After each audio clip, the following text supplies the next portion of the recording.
With our thoughts, we make the world. The Buddha. Have you ever noticed how the more tightly you grip something, the more it slips through your fingers? How the harder you try to control, to be perfect, to be liked, the more life seems to resist? It's not failure, it's friction. A deep kind of friction born from fighting the nature of things. This is a question worth sitting with. Why does excessive effort sometimes lead us away from what we truly seek? Why does striving to be loved sometimes leave us feeling more alone? Why does trying to master life often make us feel less at peace within it? The Buddha taught that the world is shaped by the mind, and when the mind is restless, clinging, judging, needing, it builds a world that mirrors that same unrest. In our attempt to force life into our plans, we forget that life has its own rhythm. We forget that rivers flow best when unblocked, and that even a cloud needs no help to pass. In Taoist philosophy and Zen teachings alike, there is a principle that defies modern logic: Wu Wei, or effortless action. Not passivity, but harmony. Not laziness, but the wisdom to step back, to soften, to let things unfold. What if your constant effort isn't solving the problem, but creating it? What if the next answer doesn't come from doing more, but from allowing more space? Let us walk gently into this reflection, not to abandon action, but to meet it from stillness. Sometimes, the most powerful step is not the one forward, but the one inward. Try reflecting on this. The more one tries to sleep, the more elusive rest becomes. The more one tries to force love, the more others quietly pull away. The more one tries to control the future, the more anxiety and disorientation seem to cloud the present. This is the paradox that hums quietly beneath our striving. The harder we push, the more life slips from our grasp. The Buddha saw this deeply. He taught that craving, or tanha, is the root of suffering, not because desire itself is evil, but because of the tightness with which we hold it. When we grasp too tightly, even goodness turns sour. Trying to sleep is not the problem, it's trying too hard. Wanting love is not suffering, it's the desperation to possess it that creates distance. Planning a future is wise, but obsessing over its certainty breaks our trust in the unfolding moment. In Zen, there is a saying, "Trying to calm the mind is like trying to flatten water with your hand. The more force you use, the more ripples you create. The surface only smooths when the hand is withdrawn, when effort is replaced by presence." Consider this. A tree does not strain to grow. It responds to light, to water, to time. It does not force its roots downward. It simply allows them to follow gravity. And yet, it stands tall. It endures storms. It bears fruit. So many of us live like clenched fists, hoping that by holding tighter, life will comply. But a closed fist cannot receive. It cannot breathe. It cannot let go. Ask yourself, where in my life am I forcing what could be flowing? Where am I replacing trust with tension? These questions are not for the intellect. They are for the heart. The teachings of the Buddha do not deny action. Rather, they invite wise action, action that flows from clarity, not compulsion. When we act from fear of loss, we create the very conditions for loss. When we love with strings attached, we tangle the bond. When we plan from panic, we miss the present. There is nothing wrong with wanting sleep, love, peace, or success. But the path to them is not paved with pressure. It is made visible through stillness, through releasing the grip just enough to see clearly. The irony is this. The moment we stop trying so hard to hold everything together, things often begin to align. Not because we gave up, but because we got out of the way. Let this reflection not make you passive, but more precise in your presence. May you learn to water your garden without tearing at its roots. May you trust that what is meant will not require force. Sometimes, the deepest practice is not adding more effort, but subtracting the noise that hides your natural rhythm. This is the paradox. What we most desire is often waiting just beyond the tension we are willing to release. There is a story of an old gardener in a mountain village who grew the most beautiful lotus flowers anyone had ever seen. When asked how he made them bloom so perfectly, he simply said, "I prepare the mud, keep the water clear, and wait." The lotus knows when it's time. He did not pull at the buds. He did not force the sun to rise earlier. He simply aligned himself with the natural rhythm and trusted it. This, in essence, is the heart of Wu Wei: action without force, motion without struggle. In Taoist and Zen understanding, Wu Wei is often misunderstood. It does not mean doing nothing out of laziness. It means doing nothing that goes against the nature of things. It means acting in harmony with the unfolding of life, rather than trying to bend it by sheer will. The Buddha's path echoes this wisdom, not through the concept of Wu Wei itself, but through the spirit of non-grasping, non-clinging, and wise restraint. Consider water. It does not resist. It does not shout. It simply flows. Around rocks, through cracks, over time, it shapes everything and is shaped by nothing. Water teaches us that gentleness is not weakness, and that true power often moves in silence.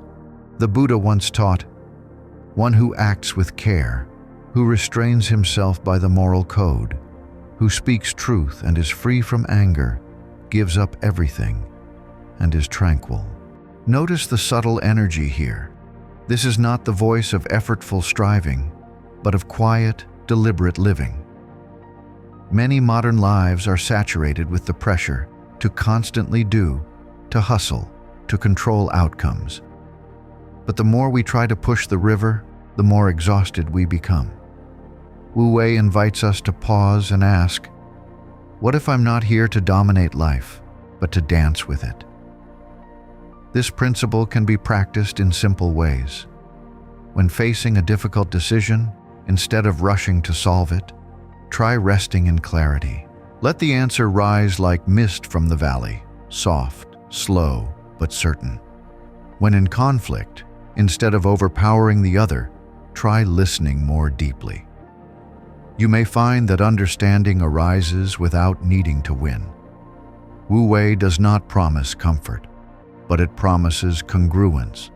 It asks us to release control, not abandon care, to move not from fear or pride, but from the quiet knowing of when to act and when to allow.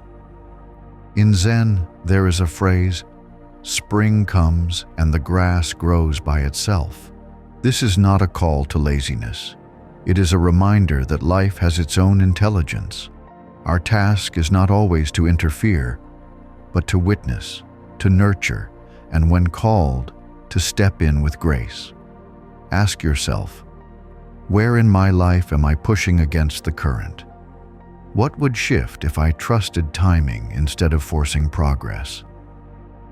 To live in the spirit of Wu Wei is to remember that not all change comes through pressure. Some of the most profound transformations begin in stillness, in presence, in knowing when enough has been done and letting go. And perhaps that's where peace lives, not in perfect control, but in quiet cooperation with what is already unfolding. Why do the things we want most seem to arrive only after we stop chasing them? This question sits at the heart of many spiritual paths. It confounds the logical mind, but speaks clearly to the quiet wisdom of lived experience. The Buddha taught that craving leads to suffering not because desire itself is wrong, but because the clinging to it binds the mind. He said, "As rain falls on a house with a broken roof, desire enters a mind untrained. When the mind is always reaching, it cannot rest. And when it cannot rest, it cannot receive. To chase something is to tell it, "You are not yet mine." But when we rest in presence, when we align with the truth of what is, we begin to notice that life responds differently. We stop being beggars and become magnets. This is not a trick, it is a shift, a turning away from force and a turning toward flow. Imagine a candle flame in a still room. If you rush toward it, your movement creates wind and the flame flickers or dies. But if you sit quietly, the flame remains steady, illuminating you. So too with love, with clarity, with purpose. The quieter you become, the more they reveal themselves. This is why stillness is not passivity. It is perception. When you are not clouded by urgency or agenda, you become sensitive to timing, to tone, to subtle invitations. You begin to hear the unspoken. You begin to trust the unfolding. The Buddha's own awakening did not come through aggression. It came after he stopped striving, after he let go of extreme discipline and sat under the Bodhi tree with quiet resolve. In that stillness, truth found him. Not because he hunted it down, but because he became open. Ask yourself, where am I pushing life too hard? What would happen if I chose to listen more than demand? When you drop the need to control, your energy changes. You are no longer heavy. You are light. And in that lightness, you attract, not by needing, but by becoming. This teaching is not about inaction. It is about informed non-doing, about knowing when enough has been said, when enough has been given, when the next right step is actually to stop walking. From that space, life begins to come toward you, and not just randomly, but in the ways that most truly match your readiness. So much of spiritual practice is unlearning the idea that we must chase to deserve, that we must prove to be chosen. The truth is, you are already enough to meet what is meant for you. Your task is not to scramble, but to center. Let yourself become like the mountain, silent, grounded, and still. And you will see that what is meant to arrive always finds its way, not to noise, but to presence. This is the quiet power of not forcing. It does not abandon effort, but it chooses effort that is aligned. It waits, it watches, and when it moves, it does so like water, soft, sure, and unstoppable. Building upon this insight, we come to one of the most misunderstood and liberating practices of the inner path, letting go of control. Control is often mistaken for strength, yet if you look closely, control is rarely rooted in peace. More often it is born from fear of loss, fear of failure, fear that if we do not hold tightly, everything will fall apart. The Buddha understood this fear intimately. He taught, all conditioned things are impermanent. When one sees this with wisdom, one turns away from suffering. Trying to control life is like trying to hold water in a clenched fist. The tighter you squeeze, the more it escapes. It is not in the gripping, but in the gentle cupping of the hands that water can be held. To let go is not to abandon, it is to trust. Not a blind trust, but a wise one. A trust in the unfolding nature of things, in the rhythm that moves the moon and opens the flowers. Letting go means we no longer try to manipulate every outcome. Instead, we align with what is, respond with clarity, and allow space for life to move. Imagine a bird resting on a branch. It does not fear the branch breaking, not because it believes the branch is unbreakable, but because it trusts its own wings. So too, when we let go of control, we do not surrender to chaos. We awaken our inner capacity to respond, to adapt, to fly. Many of us live as if we must carry everything: our relationships, our future, our image, our worth. But this constant holding is exhausting.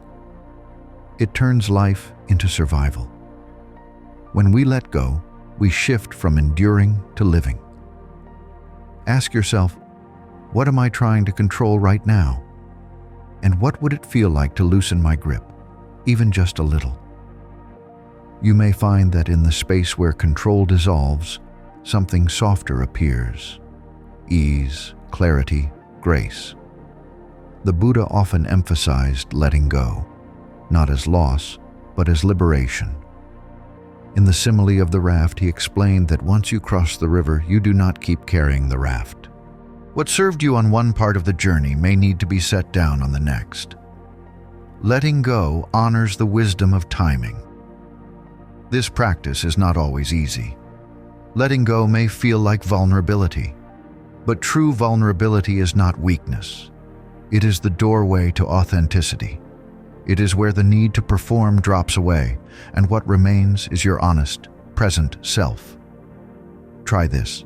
The next time you catch yourself tensing to fix, to manage, to force, pause. Breathe. Ask, can I trust what is here? Can I meet this moment without needing to reshape it? Over time, this softening becomes strength. It becomes a way of being that no longer relies on control to feel safe. Letting go is not the end of care. It is the beginning of true participation in life. You are no longer reacting. You are responding. You are no longer grasping. You are allowing. And in this allowing, you discover that life was never meant to be controlled.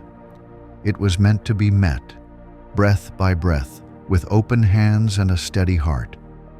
Dear one, the world may feel vast and uncertain, but there is something close, infinitely close, that you can always return to: your breath, your thoughts, your heart. In a world that often spins beyond our reach, the practice is not to control everything. It is to return to what is truly ours. The Buddha once said, "You yourself must strive. The Buddhas only point the way." It is a reminder that freedom is not granted. It is cultivated from within.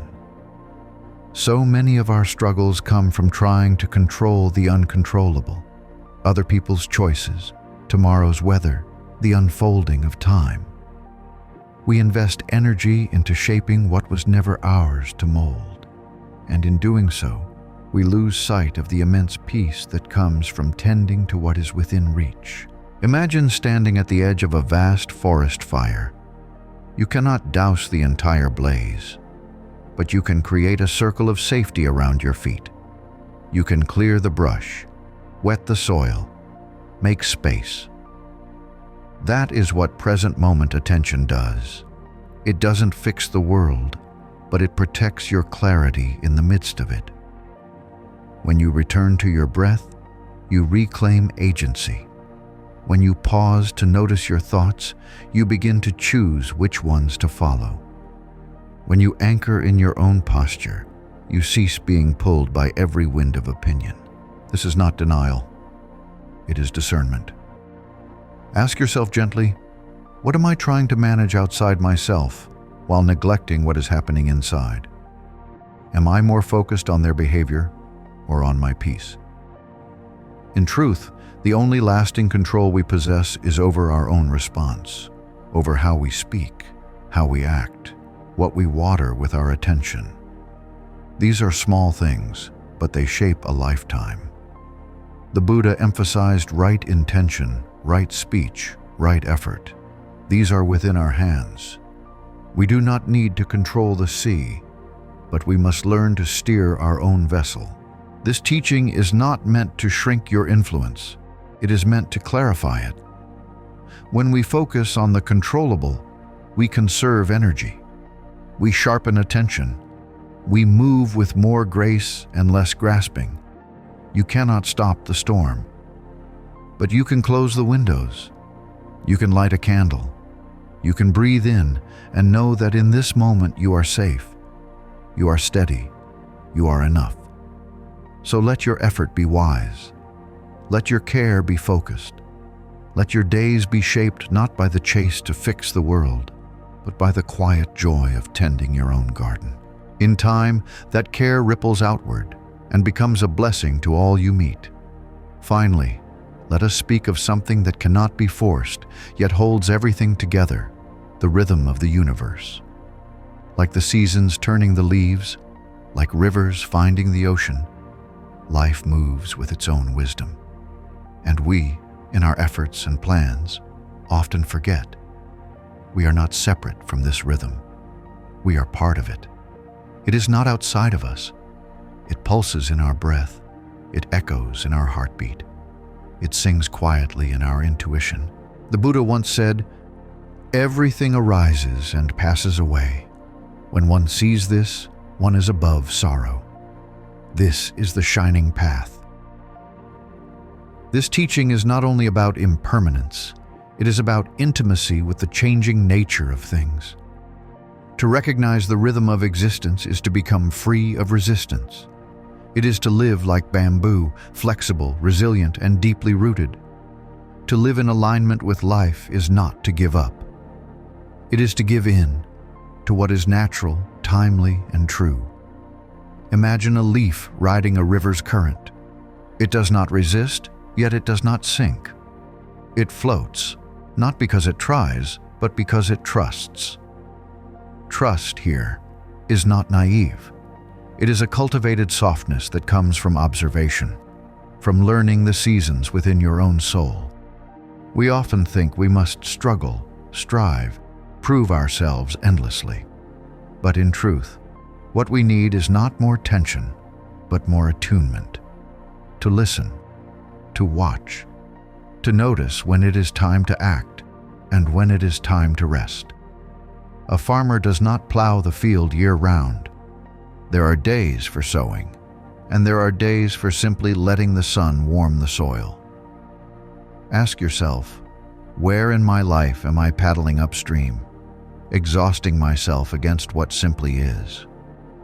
What would it feel like to soften, not out of laziness, but out of alignment? This is not an invitation to passivity. Stillness is not stagnation. Surrender is not giving up. When done with awareness, these qualities become strength. They allow us to move with clarity, not compulsion. To respond with presence, not panic. Stillness helps us recognize the right current to ride, instead of thrashing in every direction hoping for a rival. In Zen, there is a phrase, "Move and the way will open." But this movement must be timely, not frantic but fluid, not rushed but real. The dance of life requires listening as much as moving. Just as a musician listens for the space between the notes, so too must we listen for the right moments to engage, to step back, to allow. When you live in harmony with the Tao, with Dhamma, with the deep intelligence of the universe, life begins to feel less like something to conquer and more like something to cooperate with. The birds do not strain to sing. The stars do not race across the sky. They simply fulfill their nature. And in that fulfillment, they serve all things effortlessly. You too have a nature, and your peace lies in living it, not according to others' timelines or expectations, but in step with the deeper unfolding within you. There is a tempo unique to your life, a rhythm that cannot be rushed. Every flower blooms in its own season, not sooner, not later. Practice this.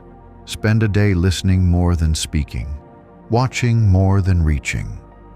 See where life wants to take you before deciding where you must go.